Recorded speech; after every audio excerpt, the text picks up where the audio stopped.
നമ്മളിന്ന് പാചകം ചെയ്യുന്നത് ചാമ കൊണ്ടുള്ള ഉപ്പുമാവാണ്.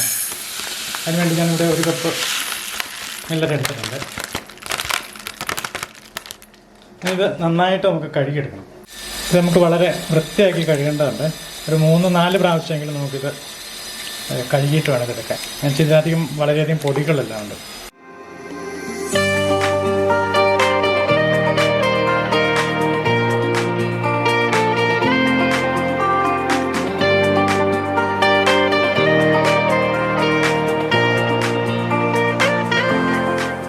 ഒരു 4-5 പ്രാവശ്യം നമ്മൾ വൃത്തിയായിട്ട് കഴുകുക. അതിനുശേഷം ഒരു 10 മിനിറ്റ് ഒന്ന് റെസ്റ്റ് ചെയ്യാൻ വയ്ക്കുക. ഇപ്പം നമ്മളിത് കഴുകി വെച്ചിട്ട് ഒരു 10 മിനിറ്റായി. ഇനി നമുക്കിത് ഒരു അരിപ്പയിൽ വെച്ചിട്ട് അരിച്ച് വയ്ക്കും. വെള്ളം മാറുന്നു പോകുന്നത് വേണ്ടിയാണ്. ഇതിൻ്റെ വെള്ളം മുഴുവൻ വാർത്ത് പോകുന്നത് വരെ അവിടെ വയ്ക്കുക. ഉപ്പ ഉണ്ടാക്കുന്നതിന് വേണ്ടി ചാമയിൽ എന്തൊക്കെ വേണ്ടതെന്ന് നോക്കാം.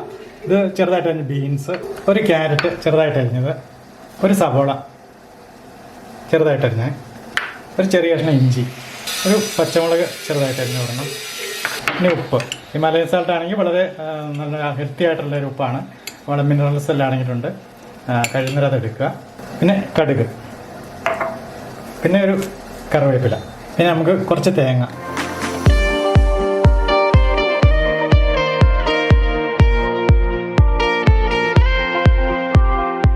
നമ്മൾ ചാമ കഴി അവിടെ വെച്ചിരുന്ന നമ്മൾ വെള്ളം മാറുന്ന പോകാനായിട്ട് അവിടെ വെച്ചിട്ടുണ്ടായിരുന്നു. അപ്പോൾ അത് നമുക്ക് അടുത്തത് ചാമ ചെറുതായിട്ടൊന്ന് വറുത്തെടുക്കാം. അപ്പോൾ നമുക്ക് അതിൻ്റെ പാത്രം അടുപ്പത്ത് വയ്ക്കാം. എന്നുവെച്ചാൽ നമുക്കൊരു 1 ടീസ്പൂണ് വെളിച്ചെണ്ണ, അതിലേക്ക് നമുക്ക് ഈ ചാമ ഇട്ട് കൊടുക്കാം.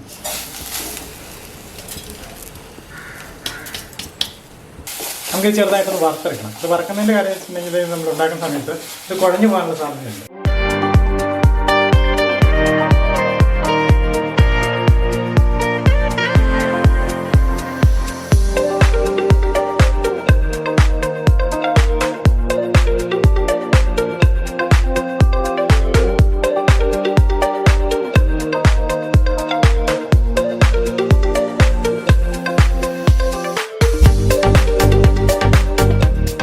നമുക്ക് അങ്ങനെ ഇതിൻ്റെ കളർ മാറിയിട്ടുണ്ട്.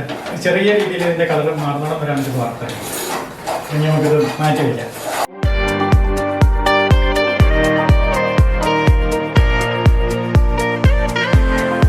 നമുക്കടുത്ത പാചകത്തിലേക്ക് കിടക്കാം. ആദ്യം കുറച്ച് വെളിച്ചെണ്ണ ഒഴിക്കാം. ഇത് എണ്ണ ചൂടായിട്ടുണ്ട്. നമുക്ക് ലേശം കടുകിട്ട് കൊടുക്കാം.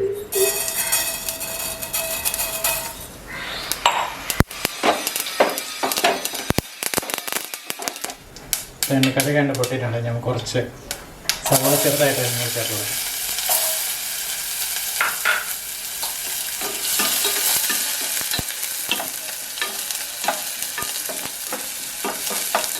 കുറച്ച് ക്യാരറ്റ് ചേർത്ത് കൊടുക്കാം.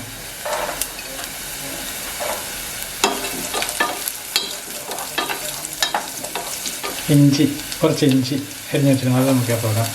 അരിഞ്ഞ് ബീൻസ്, ഒരു മുളക് അരിഞ്ഞിട്ടുണ്ടായിരുന്നു, ആ മുളകും ചേർത്ത് കൊടുക്കാം.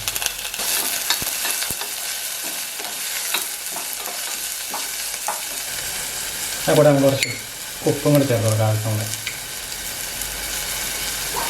നമുക്കൊന്ന് മൂടി വയ്ക്കാം, ഒന്ന് വേഗം നോക്കാം. അപ്പോൾ നമ്മുടെ പച്ചക്കറികളെല്ലാം ഏകദേശം വെന്ത് വന്നിട്ടുണ്ട്.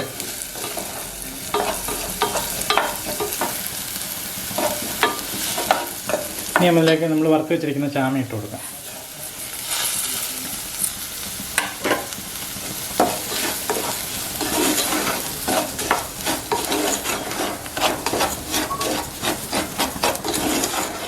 ഇനി ഇതിലേക്ക് തിളച്ച വെള്ളം. ഈ വെള്ളം ചേർക്കുന്ന സമയത്ത് നമ്മൾ 1 കപ്പ് ചാമയാണ് പാചകത്തിന് വേണ്ടി എടുത്തിരുന്നത്. നമ്മൾ ഏതളവിലാണോ ചാമ എടുക്കുന്നത് അതിൻ്റെ ഇരട്ടി.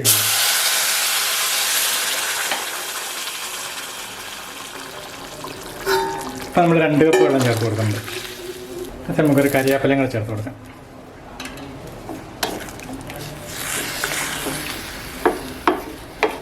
നന്നായിട്ട് ഇളക്കി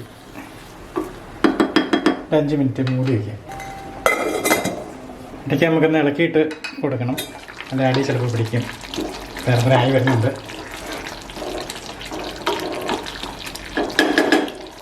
ഒന്നുകൂടെ മൂടി വയ്ക്കാം. നമുക്കൊന്ന് തുറന്ന് നോക്കാം. നമ്മൾ ഏകദേശം ഒരു 10 മിനിറ്റ് ആയിട്ടുണ്ട്. അപ്പോൾ വെള്ളമൊക്കെ പറ്റി നല്ല കറക്റ്റ് പാകമായിട്ടുണ്ട്. നമ്മൾ ആ വറുത്തത് കൊണ്ടാണ് ഇത് ഇങ്ങനെ കട്ട പിടിക്കാതെ നമുക്ക് ഇങ്ങനെ കിട്ടുക. അല്ലെങ്കിൽ ഇത് ഒരു കട്ടയായിട്ട് പോകും. അപ്പോൾ നമ്മുടെ രുചികരമായ ചാമയുടെ ഉപ്പുമാവ് റെഡി ആയിട്ടുണ്ട്. ഇനി നമുക്കിതൊരു പാത്രത്തിലേക്ക് മാറ്റിയെടുത്ത് വയ്ക്കാം. നമുക്ക് ചാമ കൊണ്ടുള്ള ഉപ്പുമാവ് വളരെ റെഡി ആയിട്ടുണ്ട്. ഇത് നമുക്ക് ഇതുകൊണ്ടുള്ള ഗുണമെന്ന് വെച്ചാൽ നമുക്കിത് രുചികരവും മാത്രമല്ല വളരെ പോഷകപ്രദമാണ്. മറ്റേ അരി ഗോതമ്പ് കൊണ്ടുണ്ടാക്കുന്ന ഉപ്പുമാവിനേക്കാളും വളരെയധികം ന്യൂട്രീഷൻസ് അടങ്ങിയിട്ടുണ്ട്. കുട്ടികൾക്കാണേലും വലിയവർക്കാണേലും വളരെ നല്ലതാണ്.